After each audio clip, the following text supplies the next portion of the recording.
Welcome back to another episode. Just a friendly reminder, please like, comment, and subscribe. It's greatly appreciated. We are on a quest to getting to 500 subscribers, so it'd just be a nice little milestone to hit. Should be getting that next month or so, I think, confidently. But nonetheless, coming off a good weekend, Michigan, um, Lions, both just I call them both as gritty culture wins. Wins needed, both of them lost the week before. Both needed to bounce back strong, find their identity. Both did so, came out victorious in some big pivotal games. Michigan coming off that loss to USC, keeping their playoff hopes alive, and then the Lions, coming off that loss against Kansas City and just maintaining, fighting for that one seed, potentially, in the NFC with the bye week as well. Bye week coming at the perfect time to go and get healthy. So we'll talk about, we'll recap both of those games. Talk about Michigan State. That rivalry a little bit. Lions are on a bye, so we'll just talk about the Bucs. As far as just that recap, and yeah, kick it over to you. Just want to see your thoughts on what we saw against Washington this Yeah, past weekend. Yeah, Wisconsin of the West. No, yeah, I I'm just Wisconsin, Minnesota. yeah, Yeah, one of them pro ass states. Yeah, yeah. No, overall I would just say that's the formula to our success. I think that's the simplest way I can put it. I think that's the blueprint, both offensively and defensively, to get us to where we want to go as far as marching along through these next 4 games, I guess, getting to Ohio, and we'll see what yeah, happens from there. This formula will get us there, and that is just locking defense, very methodical offense, staying ahead of the chains on offense, keeping the offense behind the chains on defense, just basic, simple football. Shit that works on yeah, any level you play at, from Pee Wee up to the National Football League on Sundays. And we ran into a perfection last week, I would say.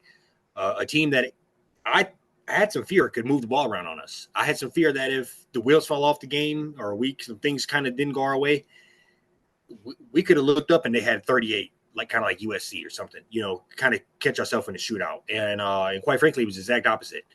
Kind of foot on their neck most of that game outside of that little 7 points they had. Quarterback got frustrated. He threw the first pick, and then he came out arm on fire. Them first 3 or 4 passes he had after that pick, I was like, oh, this dude got unlocked. And then yeah, got a little too happy, right to us again. Seen him on the sideline shouting and screaming and looking like a little bitch personally. But one of those things where I think that's what the defense needs to do. Have a quarterback in the team that frustrated, where yeah. he is on the verge of tears on the sideline. And I was thrilled. So, I'm not going to soak up too much of that time. I'm sure we'll go a little bit back and forth, but I guess overall thrilled. And what you think about, Washington coming to town? Yeah, not. I thought it was just a good like I said, just start things off. Good gritty just culture win. Just enjoy seeing them. Just respond the way that they did. Like so they got back to the basics. Everybody clowns Sharon for coming to the podium with his little like workman jacket on, but I mean, I kind of appreciate that. It felt like they was going to kind of go back to the basics, and I think it paid off. And practice that previous week paid off in the game. I mean, I think tackling was better. The O line looked a lot better. D line, that front seven. I mean, they were playing great. I gotta see how many plays Cole Sullivan has played because he might be the most efficient linebacker that I've ever seen. Like, not even exaggerate. Like, I Yeah. think I saw No, he has whenever like he's out 20. there, whenever he's out there, he's in the mix. He's Yeah, he's doing got something. like 25 tackles, like 2 picks, 2 sacks, like 4 or 5 tackles for loss, and like he's like the third. You know what I'm saying? He's not playing like he needs to be playing more. But yeah, no, I think it was just like what you saw on offense. It just gave you some, it was kind of just good to see what this team is capable of after they laid an egg the previous week, and they, obviously, overall kept their playoff hopes alive and can really kind of control their destiny from here on out. And they got a big win they needed against a solid team. I mean, they're 5-1. So Yeah. Uh, what's their quarterback name again? Desmond. My bad. Demond Williams. Williams. Yeah. I mean, the week before he had 500 yards total offense itself. So I mean, that was a team that, for all practical purposes, thought they could come in and make some noise, and just Yeah. kind of went back to the old mantra we had a couple years ago. It's kind of just that bone constrictor. Just got a hold of them, strangled them slowly and slowly, and next thing you know, their offense is out of whack. We're clicking on pretty much any cylinder we want to up and down the field. Yeah. And out there with just young boys. I think we have 5 key starters or key contributors on offense, 1 or 2 offensive linemen. Link went down, the offensive line came in, held his own. Underwood's a freshman. Marsh is a freshman. We got guys spread throughout. Jordan Marshall, even redshirt freshman. So Yeah. we're young. We're young across the board on offense, and I think they are slowly coming along. And I think we are just that confidence that Bryce can have. And we did this without. I mean, I'm not even arguing. Probably the best running back in all the country. And so when you consider missing his 120 yards right off the back and not even missing a beat, I feel Yeah. pretty damn good about kind of just what we're building upon. And I don't know if you mentioned it too, but yeah, having like both tight ends out as well. We had some other No, tight I did ends not, come in but and yeah, step it we're up. just young. Yep. Yeah, like Hanson was like probable to play and wasn't dressed, and I don't know what Klein was out for, but like Marshall and Deacon Tonelli, I thought they played pretty well. And yeah, like you said, I think overall just a complete game. Bryce is getting better. I mean, I think he's just making the right decisions. I mean, I even say I think, besides Smiles dropping a pretty pretty wide open pass on 4th and 1. I think even the receivers, they looked a little bit more improved, catching the ball, making plays. I mean, Andrew Marsh had a crazy one-handed. Yeah, like Yes.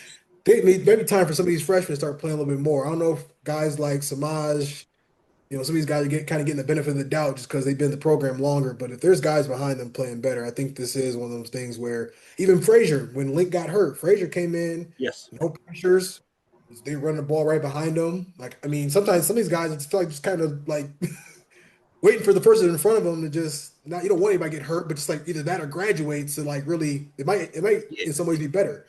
I agree. I agree. Like you said, it's maybe a little bit too much. It's different maybe on the offensive line, I guess. Yeah, But as far as the receivers go, maybe just relying on the guy who, like you said, been in the program, familiar with the playbook. Um, but the quarterback, he was not here last year. He was not here the year before. He's used to modern day practices, modern day current, who got the best chemistry, and he seems to have better chemistry with these younger guys than he does some of the older receivers around. yeah. The last thing I would say, and I have it wrote out of place on my notes, but the last thing I would say is just defensively.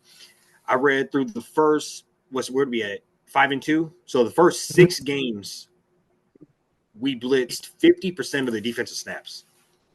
And in that Washington game, we were at 20% of the defensive snaps were blitzes. So I think that is much more of the ballpark percentages we need to be hanging around. Let's say less than a fourth of our total blitzes are I think that's what on happened defense. last year. Yeah. Yep. And Like I don't know why he is so damn dead set on that. not the Whatever blitz blitz. percentages you would have did the last month of last year, let's just bring that over to this year, ride it out. But needless to say, if we're hitting our stride now and it's settling somewhere around that, let's say a fourth of the time we're sending a blitz, Yeah, I feel pretty damn good because that gives up. It turns our defense into much more of a bend but don't break. hmm And what I would say is we hung around that field. We let them have a little bit of longer strung out drives, and we got the pick. We got the ball out of there. We were ended up making plays and getting the ball back anyway, versus maybe getting a sack and then giving up a 30 or 40-yard pass right at the seam. Maybe getting a right. sack and giving up just the easy 20-yard run on 3rd and 2. Yeah, like I'm fine with like giving up 8 to 10 plays, maybe give up 65 yards. You know what I'm saying? But then the field shrinks. You get them in 3rd and 8, it's 4th and 3. They're either going to kick a field goal, you only give up 3 points, or they're going to go for it and maybe not get it. Like I think Right. that's like where I think we all just like want shell coverage, and I get it. Not well, I'll say I don't get it actually because I feel like Derek Moore and Jay Sean Barnum, like I think they do a pretty good job of getting home, and I think Yep. they kind of should be allowed to just kind of go get after it. Like you know what I'm saying, a little bit more often where I don't think we need to, like you said, bring five, six guys. Obviously, there's sometimes, 3rd and 10, 3rd and 12, maybe, but Yeah, even with that too, sometimes I'm like, we could yeah. just send four and All put I'm seven saying is, guys. let's mix it up. Let's keep Yeah, these like we did with that quarterback. He's getting frustrated. We're dropping coverage. We're sending it. We're doing this. We're rotating out of shit. I think just yeah, keeping players on their toes because you do anything enough, it's predictable. You blitz every right. play, it's predictable. Shell coverage every time is predictable. Yeah. And you You're play stuck hanging zone, out. What? you got more guys around the ball. Like when you're Yeah. blitzing, you're playing man. It's one missed tackle. Somebody could go to the house. Like somebody Yep. miss a tackle. Like that's where you play that game too. But yeah, 100%. And I then I'll think circle that overall, into just how it helped our offense. yeah, Getting those three extra possessions. Really, that last one I don't want to count. So let's say two picks that really counted. Set our offense up right for some easy touchdowns, and yeah, that gives the offensive just when the offense is young, offense is struggling. Extra possessions help, and that defense getting 3 turnovers in this game, and also only blitzing 20% of the time. I don't think is a coincidence. I think that's probably a direct correlation to that. So take all yeah. of that and march on in over to East Lansing this weekend. I'm actually will be in enemy territory back at the folks' crib. So it should be fun. But no, I just what are your thoughts with MSU? You know, I would kind of say to the season, I kind of anticipated them to have maybe a little worse than I would have thought. But I'm not sure how you think about that. But kind of fighting Yeah, for their lives. Would love nothing more than have us come to town and spoil us. Kind of put an end to what our dreams are. yeah. Their Maybe championship, their Rose Bowl this year. So, kind of what are your thoughts on the MSU game, man? I'll be honest. Cause I actually thought this coach was pretty good coaching at Oregon State. Thought he might be one of them guys, kind of like how Dusty May was, smaller program, overachieve, come to a bigger program, more resources, and excel. But it's been the exact opposite. I think when I told you before we hopped on, I was a little concerned, I guess, what he could turn into, when he came to MSU with more resources and be able to get better players. But now, I think I told you before we went on, like their fans are kind of hoping that they lose this game. Doesn't sound like he'll probably make it through this season. I think that we also talked about how it might be a little too quick. It's kind of in the format that how it is as far as like college football and NIL and all this mess that's going on now. But um, yeah, I mean, I think they can't block anybody. They can't stop the run, and I think that's just a formula that Michigan has really hung their hat on for the last 4 to 5 years, as far as just dominating their opponents. So as long as Michigan goes in there, doesn't turn the ball over, keeps the ball on the ground, and just gets a lead early, and just that D line can tee off. I mean, I think this should be a easy win. Yeah. No, I guess I'll be honest. I didn't know not know much about him prior to getting this job, and it's just the irony of them hiring this guy and then Indiana getting Signetti in the same week. I think is in MSU they got him. They hired him in the same week, and MSU and them have been, I mean, I think he is like 18-2 over the last 2 seasons. I didn't know The whole that. um, college football bid looking all promising for another college football bid this year for them. And then, you got another guy dead in the water where half their fan bases are rooting for a loss. And I think MSU fans are so odd. Their program is so odd. I think this is the irony of all of this is when MSU is the most dangerous to us. This is whenever I feel like there's not a chance in hell that they can win. That's when they sneak up, and other than like 23 when we were rolling, I think that Yeah, kind of how it is when so I'm looking at it this way. The ball's in our court, even though we're on the road. We have the better team, top to bottom, better coaching staff, better quarterback that's younger. We're playing for more in the season. on the Anything we have playoffs. still possibly available. Yeah, playoffs are there. You start with this, march on the way down to Ohio. I mean, literally, we can be writing our ticket to a Big Ten championship or to a potential Big Ten championship or the playoffs, even if we don't go to the Big Ten championship. So it's the same formula we had versus Washington. I think we should use versus them. I think Aiden Childs probably a little more electric arm than the Washington kid, but far less active on the ground. So I think we know what they can do. H-House has a live arm. Marsh is a big time receiver down the field. Big dude, like 6'4", 200 pounds. He's a stud. I ain't gonna lie. So that's the guy we have to worry about as far as I'm concerned. We should be able to stuff the run. But that same formula we had before, I think another thing is going to come down to is you mentioned how bad they are defensively. They're giving up 4.5 yards a rush for the season. Ooh, even better. Yeah. That's a first down every. That's 3rd and 1 every 2 plays. So, and I can say I've watched them get gashed personally. I mean, we got gashed first and 2, but watched them get gashed versus USC. Like it was crazy. It seemed a little more worse than we did, but regardless, they got both of us. But I seen them get gashed versus them. Another thing I would say is, I think it's kind of an odd battle, but kind of the Marsh versus Marsh. There was just those receivers. I'd be willing to bet whatever one of those receivers has the breakout game, that team is going to probably have an edge. I think we know what our running backs can do, and it's going to come down to if we can have that same formula where we hovering around 250 passing, hovering around 175 north rushing. But overall, I think this just weather that early storm, play a clean game, and we should have no problem getting out of there. I think I can definitely see it being 7-3, 7-0 first quarter. They hang around first quarter, first half. Kind of give it their all, and I think over time, like that run game, I think that defense, because Nebraska had them running for their life, had Childs running for their life, and they ain't seen no pass rush like they're about to see this week. I don't know. I don't even know if Indiana's pass rush is better than what Michigan is about to walk in there with this weekend. So we'll see how those two things work out. No, I think we probably have a better pass rush. They're probably more stable offense. And what was that final score? 38-13? 35-10. Yeah, something like that. Yeah. So I think that's good. And it's really just don't give them hope.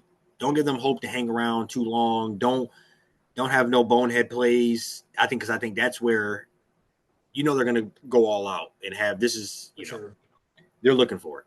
So I think don't give them nothing to have. Don't put the ball on the ground, clean game. Yeah, that type of shit. And I think we should have no problem getting out of there and marching along because, hostile environment, team that hates us. Bryce being a Michigan kid, he should know what this is all about. He's already kind of he's developing. I don't want to give him too much credit already, but already kind of a Michigan legend, being a multiple state champion. I'm saying Michigan, like high school, I know, multiple state champion, number 1 overall player, go to Michigan. This to the, if you can begin to get a resume of, all of that, 3-0 Michigan State, 3-0 versus Ohio, and go be a first round pick. Nobody, you're an actual legend. So I think back to the old dynasty mode. You're getting your legend score up every win. I think this is right there for him. So you said your score, right? Not yet. Okay. Yeah, I guess I'll go first. I think it's going to be a little bit of a deceptive score. But I will have a sound victory, but I'm going to go 27-16. Well, actually, I was going to do 27-13. Yeah.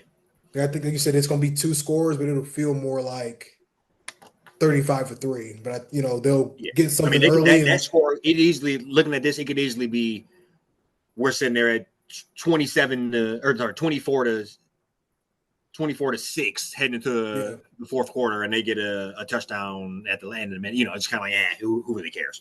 For sure. Like Nebraska. That score didn't indicate really what we did. Exactly. You throw a Hail Mary and the other one out there. So similar to that. And and then, as far as whether they should get the coach out of there, if we were to go in there and run on them like 42-10, I think it might get him fired. But I think they don't want to roll the dice. Like I said before we hopped on, it's just such a crapshoot of what you're going to get when you can open up your whole roster, can leave without repercussion, and there's no real who are you going to go get? Like you said, he's like 19 games in. That's a short plug. Now also you don't want them to run too long and just let the whole wheels fall off, but also kind of think, like we said, we know who they are. You guys aren't State isn't who they think they are. So He losing Marsh either way. He not gonna be there next year. I'm saying, what's the Bama kid? Oh, Ryan Williams. Right. I say that we get Ryan Williams and Marshall Michigan next year. Fuck it, we get Ryan. Hey, I mean, who knows? I mean, yeah, we're in unfamiliar territory with a quarterback like this that's got 2.5 more years left. I mean, Yeah, yeah, you never know and I think who could pull up. And I think these are the games where developing him early on. And I think it was a little bit of an argument of whether we were doing it properly or not. But I think as you look, his completion percentage is sneaking into a healthy 60%. He's sitting there at like 9 touchdowns total, two interceptions, Yeah, like 8 yards per pass. He has the metrics of a quarterback that's developing. So you add, let's say on average 2 touchdowns passing a game for the rest of this season. That's a pretty healthy 16 touchdowns. Let's say 4 picks, 500 rushing yards. I mean, that's literally what we said early on, what we would look to get us to 10-2. I think we're trending in the right direction, and just a game like this, I think, will give him so much more confidence. Where he probably has 2 or 3 guys he played with in high school on an MSU team, or it definitely people he played against throughout college, high school ball. So I think just him being fired up and all that shit, I'm ready for it. The only bad thing is we got to wait till nighttime for the right. 7:30, which means like 7:45 kickoff. Yeah. But yeah, other than that, waiting on that. But no, looking forward to it. Like I said, Lions handled business last week. They're on a bye week, so won't have enough time to talk about them today. But looking forward to seeing what Michigan does against Michigan State and keeping this playoff run going. And yeah, this is always that nice time of the year. This rivalry, especially being from Lansing, growing up in Emory territory. This is always a fun time to be able to hang around and just be able to throw your gear on. They don't have much to say being down back at home either. So yeah, no. I tell you this, ain't no better feeling than, I mean, I wear it all day anyway, but after the win, going back over to my my mother-in-law's and just sitting around the house. Like, just see who's gonna bring it up first. Just see who's gonna bring it. Just to clean it off. Like, right. And the kids all decked out in it. Yeah, no, it's gonna be it's gonna be a good time, bro. I'm looking forward to it. Hopefully, make us bowl eligible. Yep. A couple more games. Purdue, Northwestern, Maryland, Ohio. Hey, bro, it's all for the taking. Everything's still there in front of us. Hopefully, they can keep it rolling and go into that last game 9-2, playing Ohio for all the marbles, and get into the playoff. But we'll talk to y'all next week. The recap of Michigan State and a preview of the Lions coming off the bye week with Minnesota on the docket. Yes, sir. Peace. Go Blue. Go Blue.